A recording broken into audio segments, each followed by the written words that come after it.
Thank you, Annette and Charlotte, for these insightful presentations. This is just amazing. If I'm going to summarize it, I wouldn't know where to start from, but I've heard a lot of common words across the two talks. I heard about that lack of diversity that we have in patient-oriented research. I've learned from Charlotte how we can start thinking about working with communities and learning from them, moving away from that individualistic approach that we have. I've heard also comments about the compensation. I'm not sure about that. The academics are like, yeah, but that's okay, depending what you compare with, but yeah. But I think the compensation issue is important, and how do we go around it, and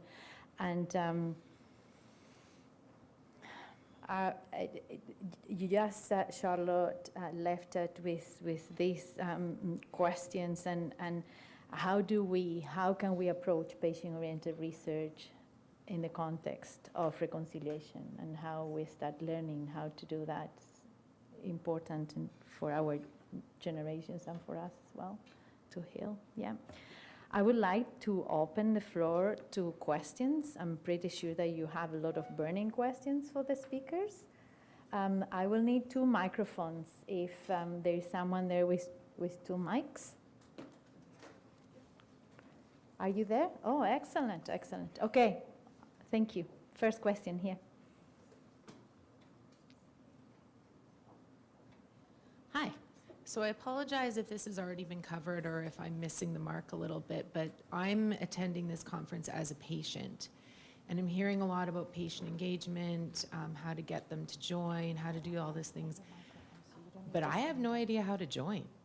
So I don't know if that's something that's going to be addressed later, if that's something, but yeah, after about a day and a half, I'm very interested and I have no idea how to do that. So just putting it out there for people to think about and maybe tell me how. We need 2 microphones for the speakers, or 1, so they can answer. Yeah. Thank you, Melody. Oh, Thank you, great. Melody. Okay. Thank you. See? Thank you. Well, is it on? Hello. Hi. Yeah. Oh, great. Thank you. It was really hard to find a road in and to get involved. And I, in my case, did it by putting myself out there in a sense.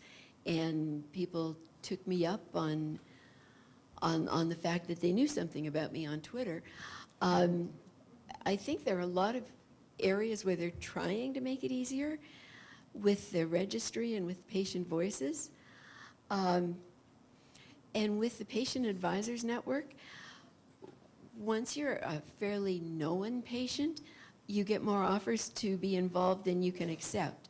And so that's one way that we've been able to put opportunities up on the network so that other people can take them up.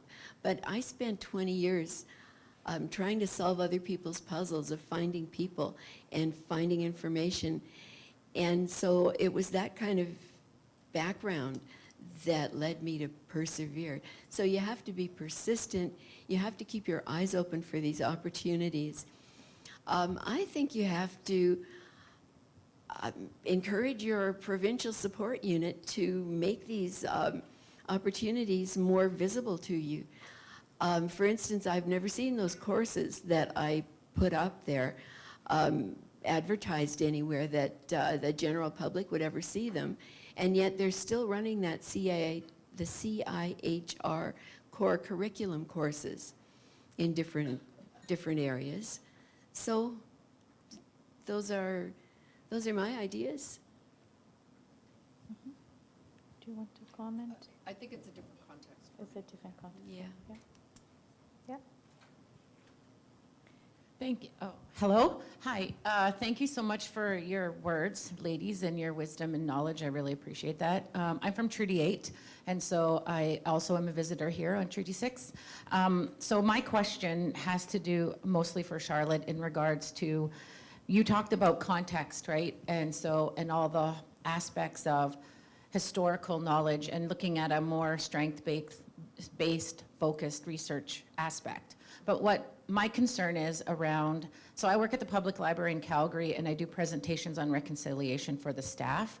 And one of the things I'm noticing is a lot of people don't know this history.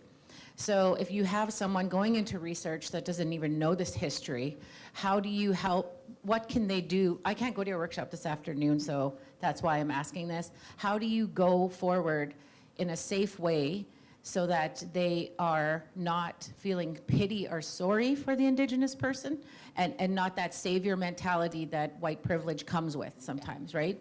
And how can they do that in a safe way and create this parallel walk that we have to do that is reconciliation? Because we need to have these voices. These voices are important, but the whole context is so much more important to understand why we got from first contact right to where we are right now. So I'm just wondering if you have any suggestions around that to create that culturally safe space for non-Indigenous people when doing research, right? Because we want research with us, not about us. Yeah, for sure. Thank you very much for the question.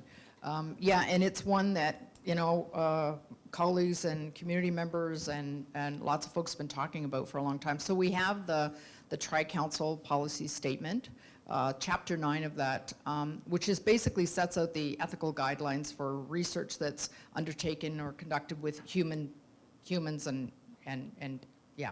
And so Chapter 9 of that is specifically refers to research conducted with Indigenous peoples. And so that's great, except that, and so what that means is that anyone who is affiliated researcher with a CIHR or a Tri-Council affiliated institution, that's a university, a hospital, research centers, places like that, we're obliged to follow those guidelines. And they're kind of wishy-washy, if you ask me. There are a lot of shoulds in that. And they only take effect after people have gotten their research dollars. So people are proposing to do research, not engaging with communities or collectives or nations, and they're then getting the money, and then after the fact applying for ethics, trying to sort of fit all of what they're doing into these ethical guidelines. And so what I've been doing and we've been doing at the University of Victoria and other places is in our when you apply for funding as an academic, you have to it has to go through your research services, office, and you have to fill out forms. And what we're doing now is we're implementing within those forms questions specific to Indigenous peoples, and that is so that we can flag those things before they get off to get funded, right? That means people are not research offices are not signing off on an application until people have done what they're supposed to do in terms of respectful, engaged research. So that's one thing.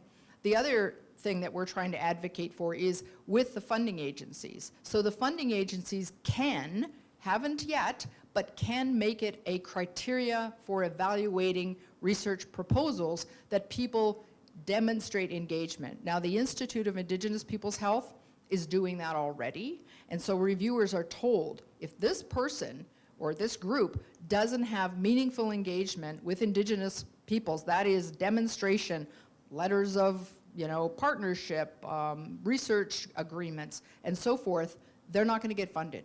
And so there's teeth to it now, and I think that's a start, but there's a ton of other work that needs to be done. But I think those kinds of ethical and relational principles really do apply to other groups as well, particularly what we call patient groups, because patient groups are a specific group of people who are, anybody can be harmed by research, but there's a real potential for harm when we're engaging with people who who kind of have a need for that research to be done, and oftentimes, right? Thank you.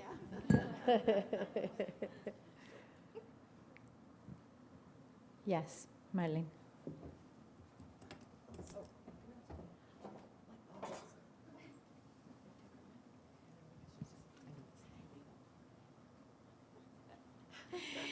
Thanks very much for that. We're redoing our website for Alberta, thank heavens, and it will be so fantastic. One of the things, though, that we haven't really thought about is exactly the point that you're making, Annette, is how do we draw people in? How do we give patients the pathway, if you want, patients, communities, families, caregivers, so they know where's the jumping off point? How do we get into this? So certainly we'll be giving you a call to, review our website. So thanks for actually reminding us that we need to do that as well. Thank you. The other question? The pro. Yes, one question. Thank you. Wonderful talks. I love seeing you again, Annette. So as a co-pacer, as well as Annette does all of our tweets at Pacer, so it's like she knows us very intimately. Thank you for both the talks. I was really excited to actually hear both of you. Pacer is involved in, we do actual training with patients so that they can do their own research. And this year this last year, we had the privilege of working with 4 different Indigenous communities in Alberta. The thing I liked about it most was the aspect of the co-design process. And Pacer uses a co-design process which instantly ensures that the actual protocol is co-designed so that everybody has a say and everybody knows what it is that they're looking for and how and in what ways they should. So culturally, it can be very sensitive as well. My question to you is, how do you feel co-design could be better utilized in patient engagement research?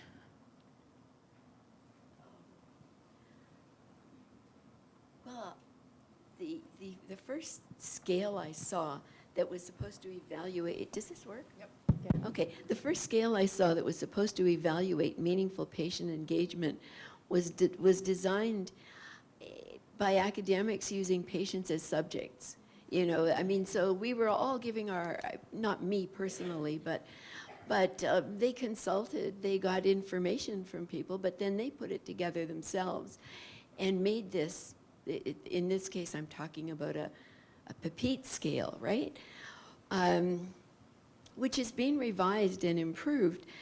But I was really indignant the first time I heard a presentation about it and found out that it's academics' ideas of what's meaningful to patients. So I think co-design is really vital. If you're going to make something that's going to measure something that patients are involved with, you certainly need them there, and more than just 1 or 2. Now, there's a new scale that's coming up, the PEERS scale, which is also supposed to measure meaningful patient engagement in research. And it does have 4 patients on the team and went through Adelphi. It's still being tested as a tool. Anyway, I think co-design is vital, and I'm so sick of reading research papers where they say, well, we can't really measure the impact of patient engagement because we need more research. And what have they been doing since they've been doing patient engagement? They've been researching the other aspects and not measuring the impact and the meaningfulness because I think it's more difficult. Yeah, I guess I would just say that, that kind of thinking, and I don't want to say that, academics don't know anything, because we do spend an enormous amount of time like studying and reading and trying to develop our knowledge base around something so that we can do good work. So I'm not saying that that's totally, useless, but without the lived experience and the perspective, it's not, like one is knowing in your head, and it's what I was talking about like earlier on, and one is understanding something from a lived experience, and both of those both of those elements are important. And like, I wouldn't even try to say which is more valuable or put, any kind of like quantify those. It's just that you have to understand all of the different, and so to your point, how in the world can something be useful to a group of people for whom no engagement has been sought, right? So. Yeah, thank you. Any other question? Yes. Yes, Lisa. hi. I have a question for Annette and Charlotte both. And full disclosure, I met Annette yesterday.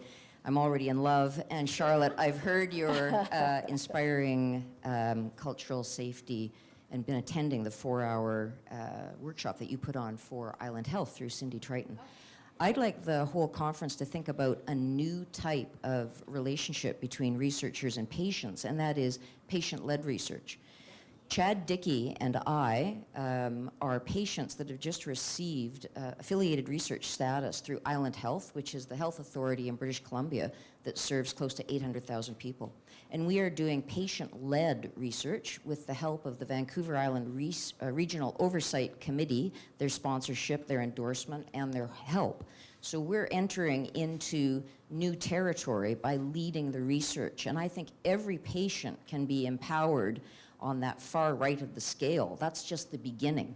So if you have tenacity, if you're obstinate, if you're bold, if you're stubborn, like Chad and I, then you can do patient-led research. So I would like to say to the whole audience that maybe that's the way of the future. Let's bridge that gap between us and them and push those lines.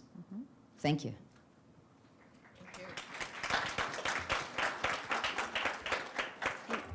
If I could say something to that, I was really frustrated that that spore demonstration project that was done 4 or 5 years ago and was a patient-led project went nowhere. You know, if you're doing a demonstration project, shouldn't that be addressing a proof of concept? And so I'm thinking, well, that was only one project. Researchers have many disappointments. But on my scale, that's a big disappointment. And I'm really delighted to hear that you're doing some patient-led research. My friend Elise and I applied to the Spore Support Unit for, as we wanted to provide, it was an RFP, right? And they threw it out on the day of because they said, well, you can't, we can't award this to you because you don't have a researcher. But they didn't say in the RFP that you needed a researcher. So I think, I guess with RFPs, you need to look very carefully at defining it better. Yeah, and I guess I would say about that, there are some funders that do require someone who's affiliated with one of these tri-council approved organizations. And I can tell you, at least from my understanding, that's really about like the sort of legality around, so if we get, messy and we harm people, then somebody's likely to get sued. And so the universities have deep pockets and good insurance, and so if something goes sideways in research, there is somebody held accountable. I mean, that's one of the reasons, because this is federal funding. But the way to get around that, the way that we've always done it, and I know Chad very well, he's an amazing Indigenous man who is just one of our rising stars. And so, my dad was a mechanic. And when he did really good work, he was a hard worker and he was quite meticulous. And so a lot of people brought their vehicles to him to be fixed. And so I like to think of myself as this sort of similar, where I'm like the mechanic of the research. And so if communities or organizations or collectives of people have something that they want done, they can come to me and say, hey, listen, we own this, like we own our car, and we need you to provide a service for us, for which I am already paid a healthy salary, and it's part of my job to do. We would like to invite you to come onto our project and do this one thing that you're good at, but don't think you're good at other things because you're not. I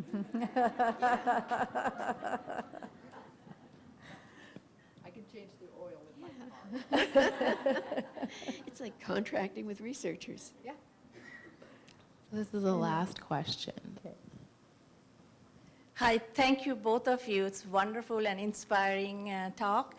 I am a member of the Patient Engagement Advisory Council for 4 years. Some of the questions I'm hearing here have been continuing on our discussion. So I'm thinking, in a research project, do you really need to identify someone as patient, someone as researcher, us and them? Can everyone be similar, same, collaborating towards the success where the goal is, right? Do we need a tagline for each one of us, like who is who, and can we be equal partner? That's something I would encourage everyone to think, but I would like to hear from our experts, what do you think about it? Well, the only thing I can tell you again is just sharing from my own experience, and that has been that I have always taken my direction from community, and so the Visioning Health project that I talked, has anybody heard about Visioning Health besides here? So again, it's this amazing project, completely, the idea came from a group of HIV positive Indigenous women who came to me and said, write this grant, please, and I was like, sure. And then there's a women's council, so that is Indigenous women living with HIV who already know each other. They are the decision makers, and so they're the women's council, and those of us that are doing sort of the grunt work are the operational team. And so we don't have a patient researcher. We're the operational team. It's our job to carry out their directions within the confines of the research the funding, right? But we all know what the funding is. It's not like some of us hold this knowledge about this and some of us know about that. And there's reciprocal learning. And so I have things that I can share with them if they're interested in knowing about it. And they can share things with me that I need to know, context and things like that. And so that's the way that we usually are thinking about it. I think it's a really bold idea, but I find that when I'm reading, it's going to be difficult if we do something like that. It's going to be difficult when you read research papers. You always want to know who's doing it and where they come from. And so you won't know who's a patient, who's a researcher, who's a caregiver. And I can't see it happening really quickly because, you know, when you look at research, people in general place a lot more value on quantitative research, where you've got your numbers and you've got what people think of as real evidence. Whereas when it's qualitative research, they're saying, well, that's not the same thing, that's softer. You know, some journals restrict how much qualitative research they'll even print. And so qualitative research is really made up of all of our experiences. You know, your experience, your story, your ideas. And so if it's devalued even by journals, how do we make it more valuable? And the thing is that every single qualitative comment, every single story, every single when I then sort of mini story has a fact at its heart. And so if you take all these facts and all this qualitative research, basically you're going to end up with something but people don't think that you can put them together. You know, you can't do qualitative research and then turn it into quant. So I'll let Charlotte. I just want to say something. And so, first of all, most of you have heard the quote that statistics are just people's stories with the tears wiped away, which I think is a pretty profound thing.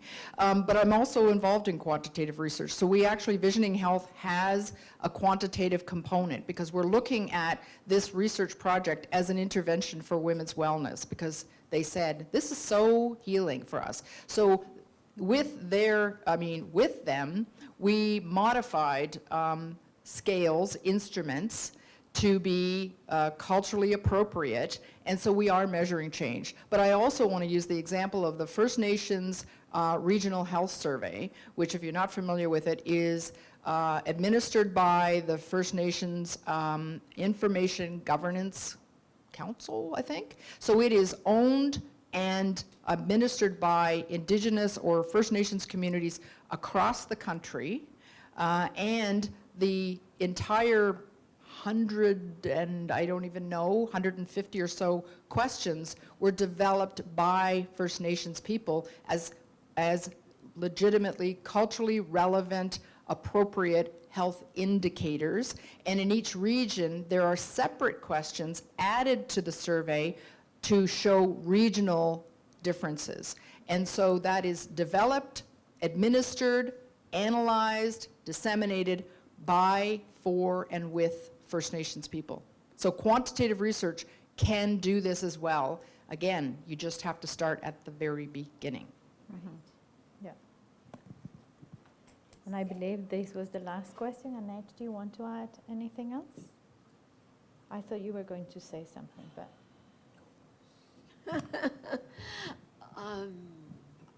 It's left my mind. Okay. know. Okay. Sorry about that. Okay. Thank We'll you. wrap up here. Thanks very much. Yeah. Thank you.